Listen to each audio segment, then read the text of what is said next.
એનું કોઈ ના હોય એનું હગું વાલું મારી શિકોતર બનલ્યા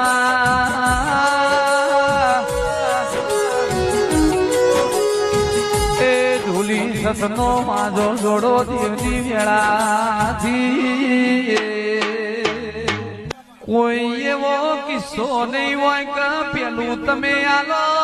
પછી તમને દેવ્યાલા મનખો અવતાર સહીમ ન માલા નહીં લ્યા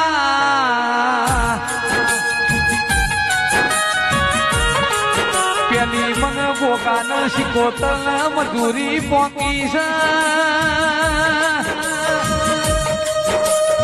નિકુલ ભાઈ ના કવિતા બેન ના લેખ લખ્યા છે ના તારા તમે મને જમાડવા આયા છો